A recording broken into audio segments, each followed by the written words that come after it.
an 34 de l'assassinat de Thomas Sankara et de ses 12 camarades d'infortune.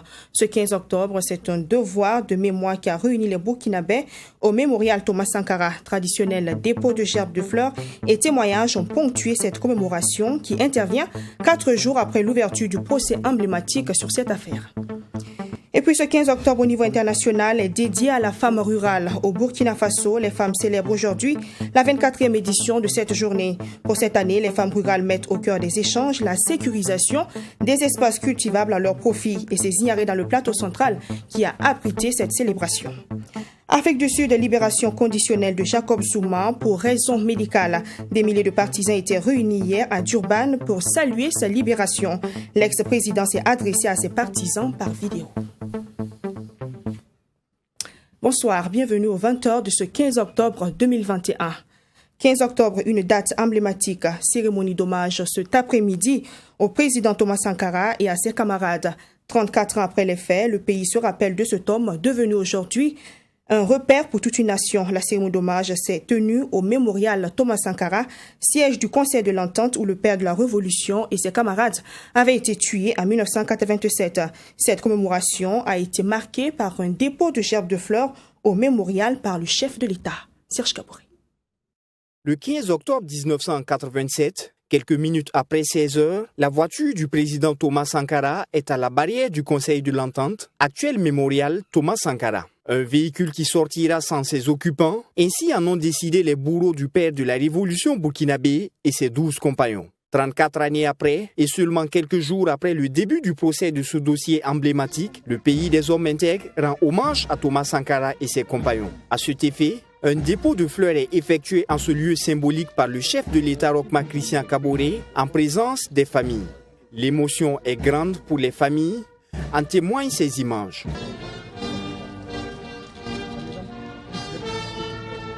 Les souvenirs de ce jour fatidique demeurent dans les esprits et sont rappelés par Jean-Hubert Bazier. Le président rassure ses collaborateurs. Restez là, leur dit-il.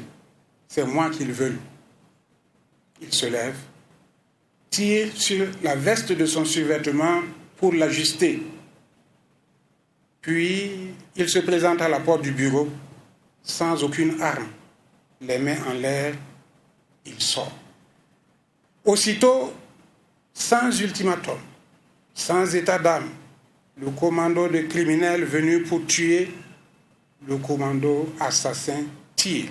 Les familles des victimes des événements du 15 octobre 1987 ont, à l'issue de la cérémonie d'hommage, salué l'amorce de justice et le souvenir de la nation. Ça fait maintenant 34 ans et maintenant nous avons le sentiment que c'est un problème qui est pris à corps par les premiers responsables de ce pays pour que la vérité puisse enfin naître. Avant, nous étions oubliés, mais maintenant, on s'est rappelé.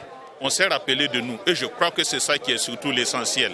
Et comme on le dit, quelle que soit la durée de la nuit, le jour va apparaître. Et c'est ce jour-là qui est apparu maintenant. On attendait Blaise Compaoré et Yacine Kafando pour le procès parce que c'est eux deux les éléments clés de cette affaire-là. Mais bon, on attendait de voir, comme on a donné 10 jours pour se présenter, on attendait de voir.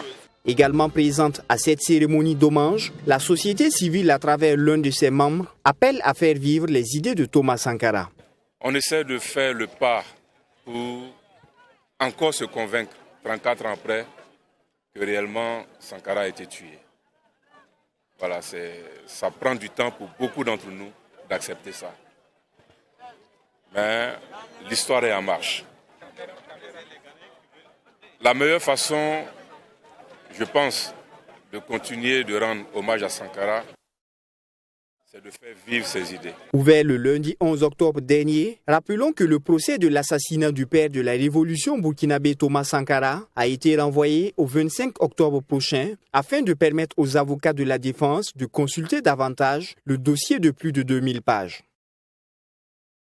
Le 15 octobre 1987, à pareil moment, la nouvelle faisait le tour du pays. Le président Thomas Sankara a succombé aux balles d'un commando au siège du Conseil de l'Entente à Ouagadougou, alors qu'il y tenait une réunion avec des membres de son cabinet. En plus de lui, 12 autres personnes vont perdre la vie. Dans ce 20h, je vous propose de découvrir les camarades d'infortune du président Sankara tombés ce jour-là. En fin d'après-midi du 15 octobre 1987, Thomas Sankara et 6 membres de son conseil de cabinet, réunis dans une salle du conseil de l'entente à Ouagadougou, ont été assassinés, ainsi que 5 autres personnes. Parmi ses compagnons assassinés figure Paulin Bamouni. Il est né le 10 avril 1950 à Réau. Instituteur de formation, il part en France comme étudiant travailleur pour y apprendre le journalisme. Il obtient un doctorat de 3e cycle en sciences de l'information et de la communication et revient au pays en novembre 1982.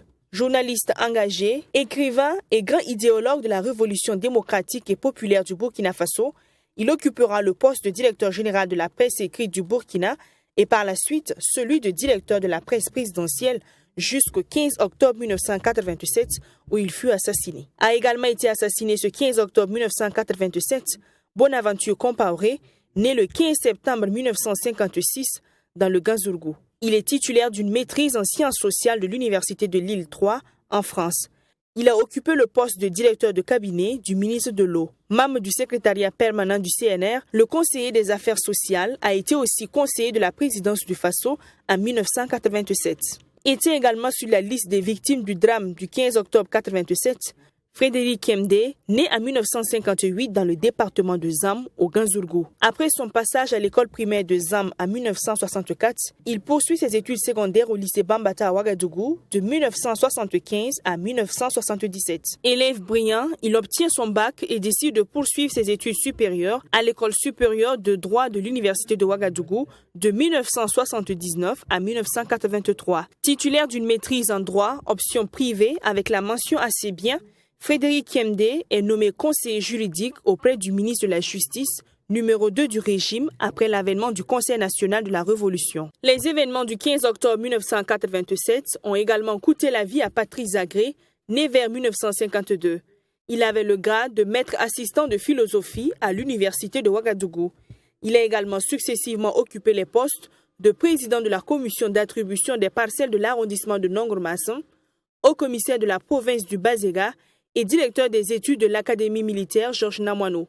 Figure aussi sur cette liste noire Abdoulaye Gwem, soldat de première classe et chauffeur du président Sankara. Les gendarmes Emmanuel Bationo et Patena Massoré, le sergent Amadou Ouedraogo, les soldats de première classe Noufou Sawadgo et Walilay Ouedraogo, le caporal Der Somda et l'adjudant Christophe Saba sont également tombés il y a 34 ans, le jour de l'assassinat du père de la révolution burkinabé.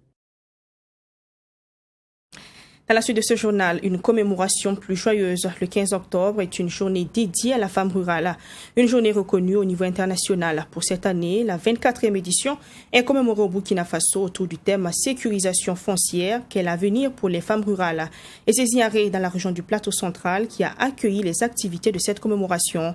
Une occasion pour réfléchir sur la sécurisation des espaces cultivables au profit des femmes. Abdourahmane. Au-delà de l'aspect festif pour magnifier la femme rurale qui est à l'honneur ce 15 octobre, c'est une journée de réflexion sur les problèmes qu'elles rencontrent dans leur travail. Un cadre d'échange donc qui a permis d'informer les femmes rurales sur les prérogatives qu'elles disposent pour sécuriser leurs espaces agricoles. Pour la ministre en charge de la femme, l'autre moitié du ciel représente près de 80% de la population rurale, d'où la nécessité d'aménager pour elles des espaces sécurisés pour leurs activités. Elles représentent 60 à 80% dans la production alimentaire. Et aujourd'hui, elles sont à moins de 10% de possession des terres. Et les terres qu'elles ont même de temps en temps leur sont arrachées. Il est important qu'on réfléchisse pour voir, pour un Burkina plus équitable, comment nous allons faire pour aider ces femmes à non seulement produire, mais produire sereinement.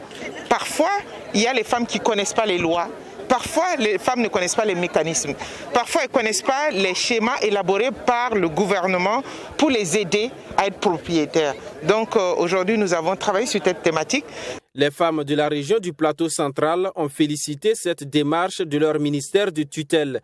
Elles ressortent de ces échanges pleins d'espoir de voir enfin leurs souffrances se dissiper. C'est les femmes qui essaient de travailler du matin jusqu'au soir pour nourrir les enfants, pour payer les scolarités. Pourtant, elles n'ont pas l'accès à la terre. Si tu cultives cette année, l'année qui vient, on prend la terre, on retire et te laisse. Donc les femmes, en tout cas, sont dans la souffrance. Oui. Et je pense que tous les demandes faites, nous attendons les résultats. On croit que ça va aller. Cette journée a ainsi permis de rendre hommage à la femme rurale qui, selon les autorités, contribue fortement à atteindre la sécurité alimentaire au Burkina Faso à travers la production et la transformation des produits.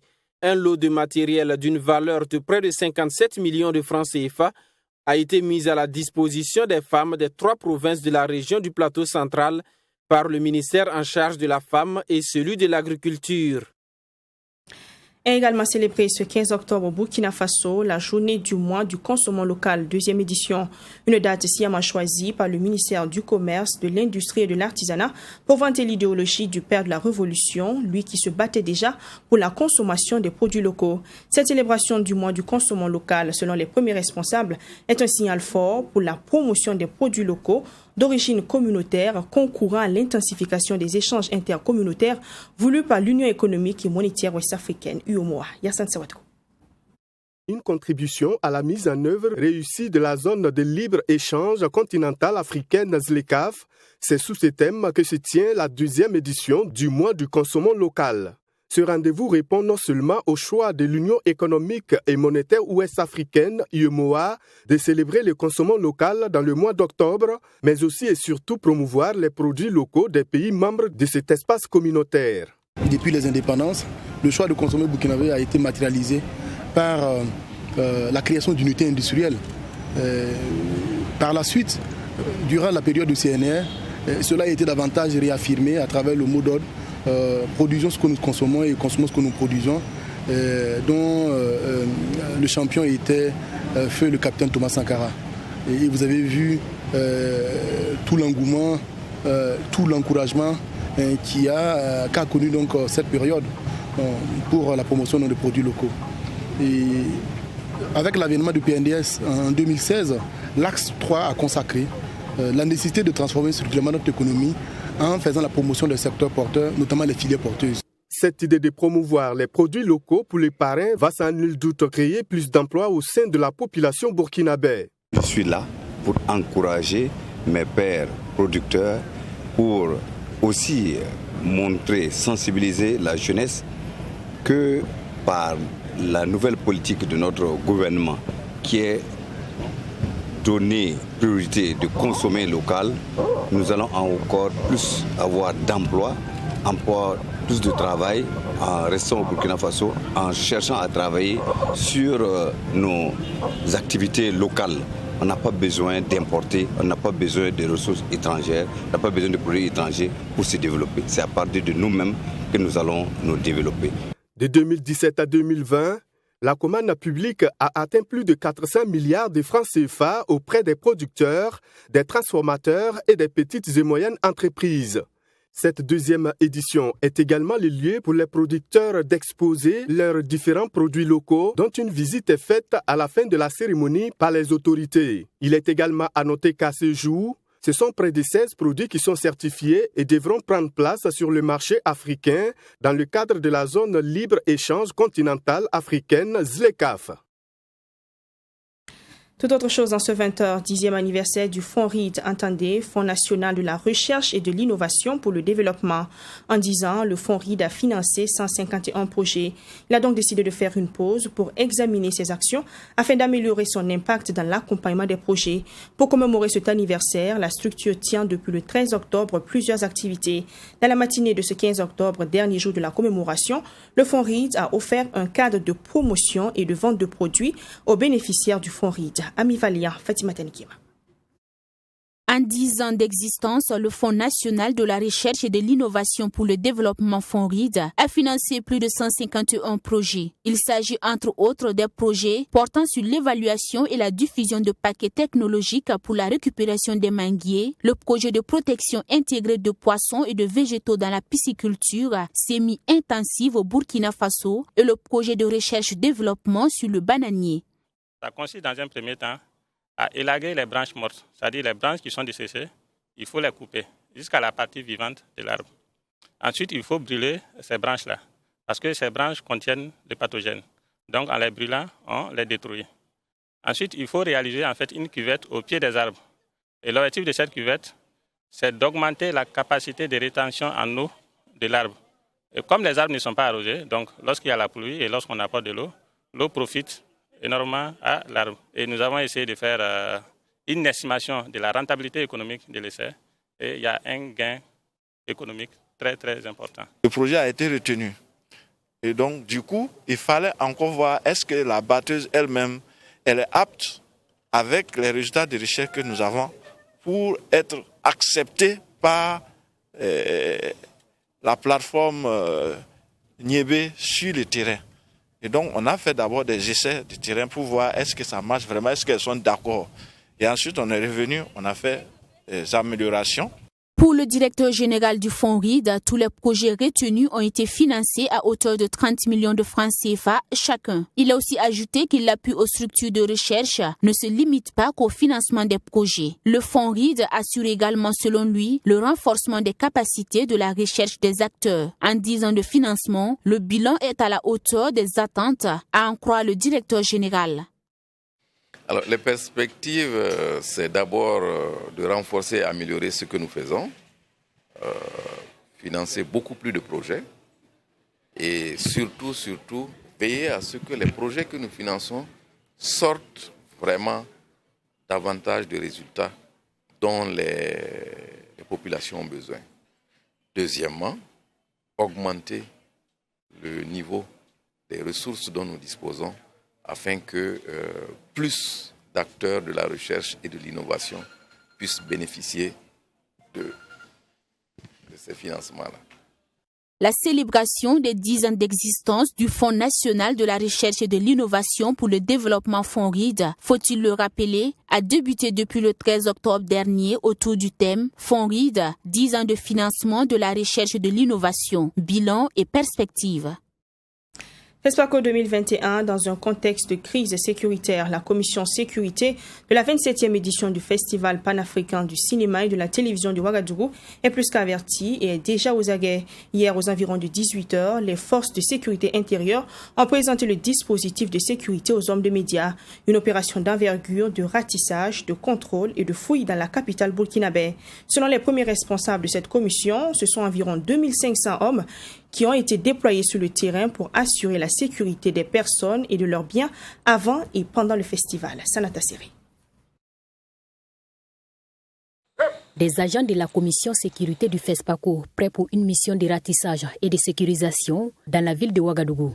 Mais avant, ils reçoivent les dernières consignes de leurs supérieurs avec une mission bien claire. Sécuriser entre autres les édifices publics, fouiller les véhicules et contrôler les identités des occupants, interpeller les individus suspects et procéder à un ratissage dans les zones dites d'insécurité.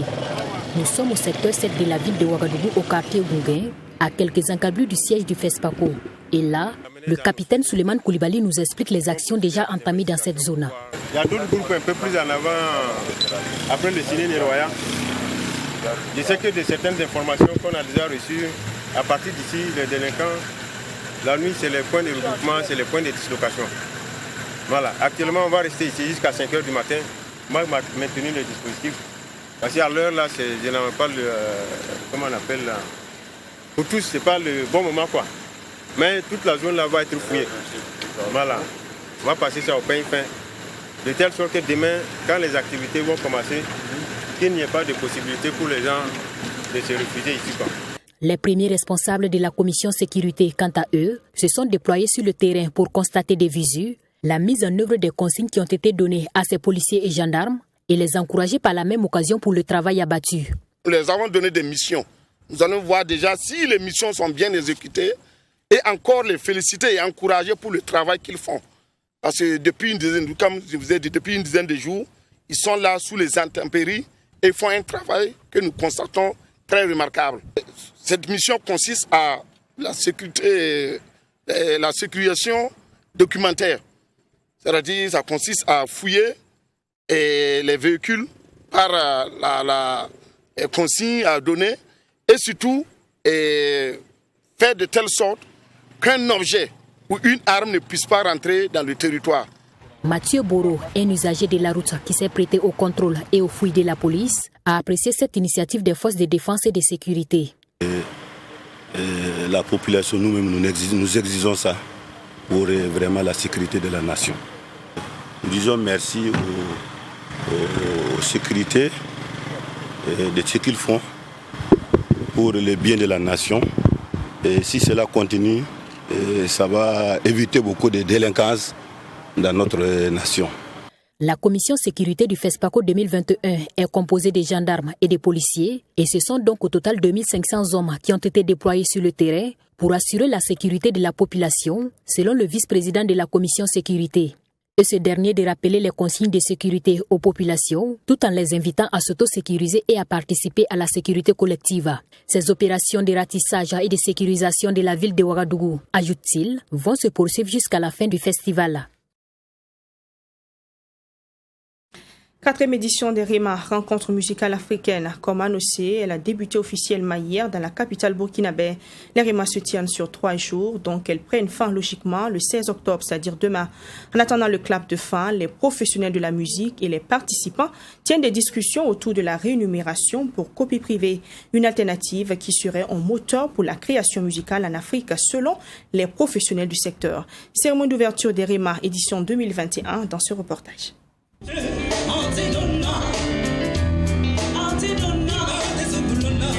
C'est sur ces notes musicales de Awa Melon que le top départ de la 4e édition des rencontres musicales africaines RIMA a été donné. Pour cette cuvée 2021, des panels, des conférences publiques, des showcases et des keynotes sont au rendez-vous. Et tout cela en lien avec le thème de la présente édition. Nous sommes très fiers que cette 4e édition touche du doigt une thématique aussi importante. Vous savez aujourd'hui que le BBDA, qui est le Bureau burkinabé des droits d'auteur, est une fierté. Cette fierté-là, beaucoup ne le reconnaissent pas parce qu'on ne sait pas ce qui se passe réellement. Et la copie privée, beaucoup de gens ne connaissent pas. Et nous avons voulu donc que cette édition des RIMA se penche sur la question et reconnaisse le travail qui est fait, reconnaisse le Burkina Faso qui brille et le mettre au service un peu du continent pour que ce soit appliqué un peu dans les autres pays.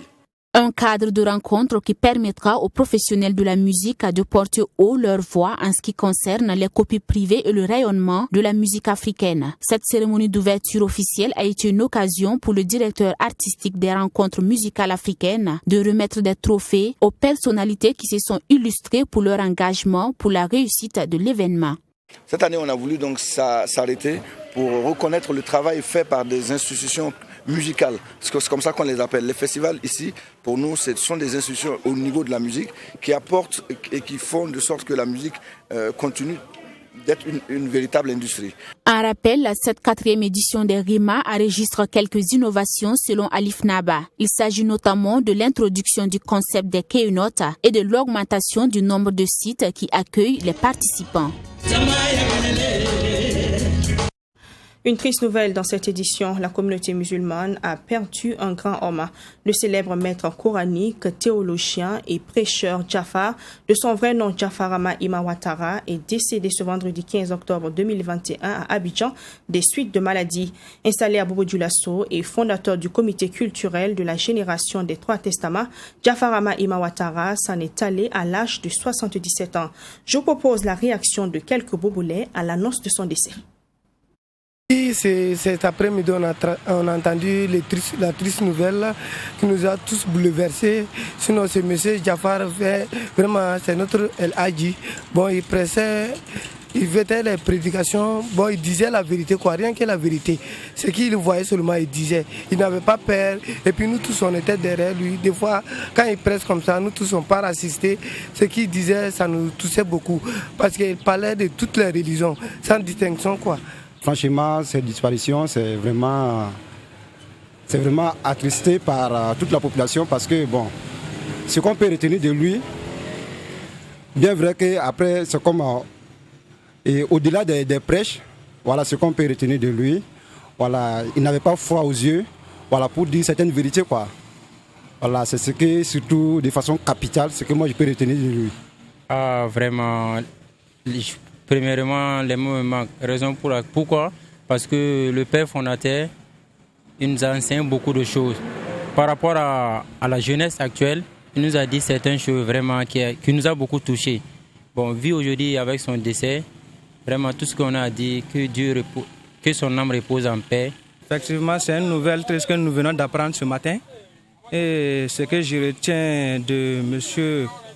Jafar, c'est que c'était une grande personnalité et c'est quelqu'un, bon, il était véridique.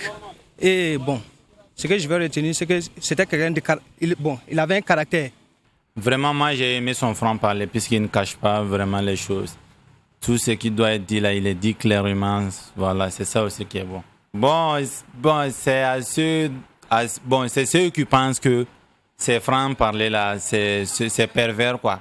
Ça, puisque souvent, quand tu vois que quelqu'un, par exemple, la parole peut te viser. Donc toi-même, tu peux dire que non, que les paroles qui disent que c'est pervers.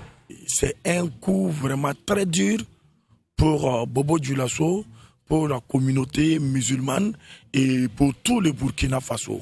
Jafar était devenu un exemple pour la jeunesse bobolaise et la jeunesse burkinabé. Puisqu'il dit qu'autant, quand il faisait des péchés, normalement, si c'est la charia, soit tu es lapidé à mort ou on devrait te fouetter. Mais comme lui, il ne va pas te lapider à mort, il ne va pas te fouetter, donc lui, il va t'insulter. Il va t'insulter, donc je pense que c'était sa manière à lui aussi pour faire passer le message. Et comme ça, beaucoup de gens aussi aimaient Jafar. Ça aussi, c'est du côté Jafar. Puisque aujourd'hui, même si quelqu'un venait pour prendre la place de Jafar, tant qu'il n'y a pas ces perversités-là, je ne pense pas qu'ici va vraiment pouvoir capter les gens comme Jafar le faisait. Voilà des propos recueillis par notre reporter sur place, Joseph Koudgo. En Afrique du Sud, pour terminer, des partisans de l'ex-chef d'État sud-africain, Jacob Zuma, s'étaient mobilisés hier à Durban par milliers pour saluer sa libération. Libéré pour raison de santé, il s'est adressé à ses sympathisants par vidéo et ce, grâce à un allègement de peine 2 mois après sa condamnation pour outrage à la justice. En Afrique du Sud, une foule de partisans de Jacob Zuma s'est rassemblée pour saluer la liberté conditionnelle de l'ancien président. Jeudi, à Durban, ils étaient des milliers à prier pour l'ex-chef d'État sud-africain, libéré pour raison médicale. Un aménagement de peine qui a été accordé 2 mois après sa condamnation à 15 mois de prison pour outrage à la justice. Zuma est un vrai homme, c'est un grand homme. Il fait des erreurs, nous faisons tous des erreurs en tant que peuple. Vous savez, le gars est trop vieux pour aller en prison. Libéré depuis début septembre, Jacob Zuma n'est pour le moment pas apparu en public. C'est par vidéo qu'il s'est adressé à ses partisans jeudi, au cours d'un discours décousu d'une durée d'1 heure. Aujourd'hui, nous sommes un État gouverné par ceux qui savent ce que c'est d'être opprimé et privé des droits humains fondamentaux.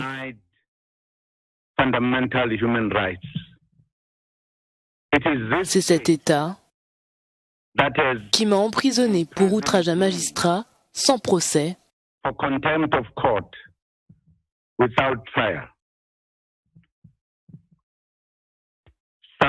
Quelque chose a terriblement mal tourné dans notre pays.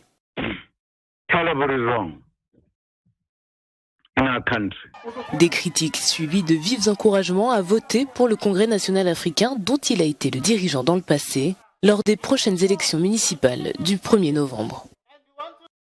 Fin de ce 20h, mesdames, messieurs, merci de l'avoir suivi. Je vous donne rendez-vous demain 20h pour un autre journal. Mais restez avec nous dans moins de 20 minutes, les informations sportives avec Assami Tiamtori. Bonsoir.